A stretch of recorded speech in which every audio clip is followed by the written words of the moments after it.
That was your 700th win, and it ended on, what did you think of that wild double play? That was something.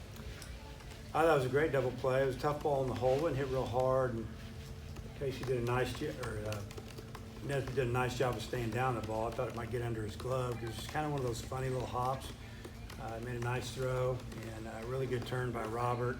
You know, just a little wide right, I guess, over there, and really good stretch by our first baseman. I think he did a nice job keeping his foot on the bag. And I would have thought that from our angle, we thought he was out. We don't have the best view, obviously, but you know, we had a chance to turn 2 double plays in 1 inning, and a lot of times you don't overcome that with a 1-run lead, and a freshman on the mound is throwing his 2nd inning, trying to close the game for the first time in his life. So at this level, and you know, happy for Paulette and the team. It kind of felt like it was going to be like this. The ball was flying today in batting practice. Beautiful day. They have a good team, and I think they're very frustrated.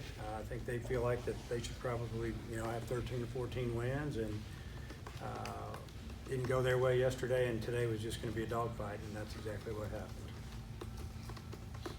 happened. What did they tell you on the ball that looked like he caught and then he scraped the ball when it came out? Or like, They didn't tell me anything. They just told me he didn't catch it. Because I can't run out there and argue anything, because then I get kicked out of the game, because that's the way the rule reads. It's like football where you make an athletic play after you catch it. I mean, what's the rule? I pretty much thought he didn't catch it by the way he acted. He threw the ball in, and then he never gave us any indication that he caught the ball. And that's usually like, hey, I caught it. What do you mean I didn't catch it? I didn't get any of that. So I thought, well, I don't think he ever controlled the ball. I'd like to see the video of it, but that's my guess, that he fumbled it around and he dropped it. I bet he makes that play 9 times out of 10. He's a really good outfielder. How big for Casey Martin after last night to have the day he did today? He had a great day for us offensively. I mean, 3-run homer and a couple more RBIs or whatever he ended up with. But, he had a rough night last night, and he's really learned how to shake it off. It doesn't surprise me a bit on how it went for him today with, 4 RBIs, 3 hits, and, had an opportunity to bounce back, and he did it. Given the way the ball was going today, what did you think of Morris? I mean, because I think his innings wind up being big. Well, you think about the game, and we didn't want to take those guys out of the game. We were saving guys for the weekend, and we would have just let him go if it was Tuesday, and we didn't plan on throwing him until Sunday. But we wanted to be available, Saturday, Sunday, and same with a couple other guys in there. So it just, I thought he threw the ball extremely well. He hadn't, he hadn't complained, because he probably could have, because we should probably give him the ball a little bit more. And we have a lot of confidence in him. Kind of where are you at with Cops now after today? Yeah, I mean, it was a rough start. Gave up 2 in the first, 1 in the second. It just didn't go real good. I mean, I don't really know what to say on, with your question where I'm at. I mean, there's guys in front of him, obviously. And, he's just, when he gets the ball, he needs to do it. And I know he can do it. We need him. I said that the other day. And feel bad for him, because there's nobody on the team who works harder than Kevin Copps.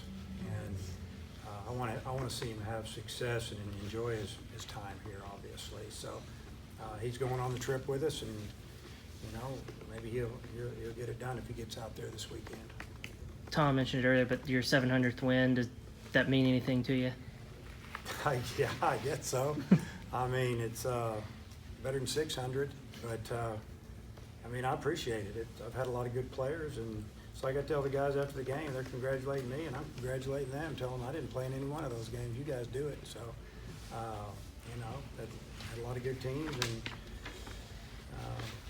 a lot of great coaches. And, over time, things start to add up. Are we having a press thing tomorrow?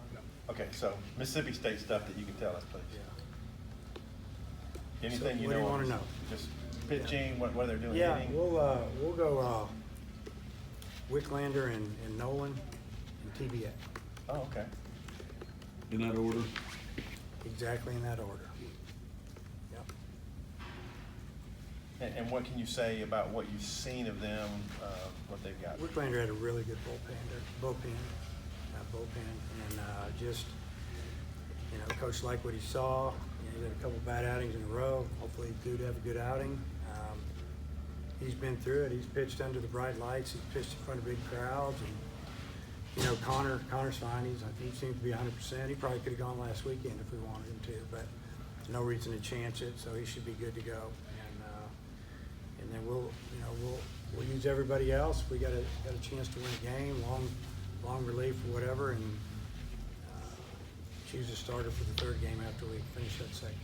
When you do this, does it lock you in for a few weeks to those two going in that order, or Not can you flop them necessarily. back around? Yeah, not necessarily. You know, it's because we don't play a Thursday game for a while, Thursday, Friday, Saturday. So I don't, in my opinion, I don't think it really matters what order you go in. It's just I don't know. I don't have a problem with it. If we had one pitcher that was just lights out, better than everybody else, and maybe you go with that guy game one, but you know, maybe we don't have that guy yet. We don't know yet. Let's find out. And we have 10 weekends in a row coming up of super tough baseball. So you know, we'll go with we're playing her on Friday and Connor on Saturday and see how it goes. Would Bolden or Ramage probably be the either or at this moment, or? Oh yeah. I mean, I'd say one of those two for sure. If we use both of them to win a couple of games, that's what we had to do. We'll pick somebody else. And Dave, real quick, the challenge of playing at Duty Noble and playing this team. Well, the challenge of playing, you know, Mississippi State is that they're very talented. They've been really good for many years now. They're extremely tough at home. They've got a lot of experienced players back, and especially in the field. Big crowds, beautiful ballpark, great fan base, and they try to make it hard on the opposing team. So, you know, those are just a few of the challenges. You know, but really, we just need to go down there and play solid baseball, and give ourselves a chance to win. When we were down there in Houston, you were worried about going on the road a little bit, but how they would compete. Do you feel better now than you did, when you? Yeah, we learned a lot about our team this last week here. We competed a lot harder.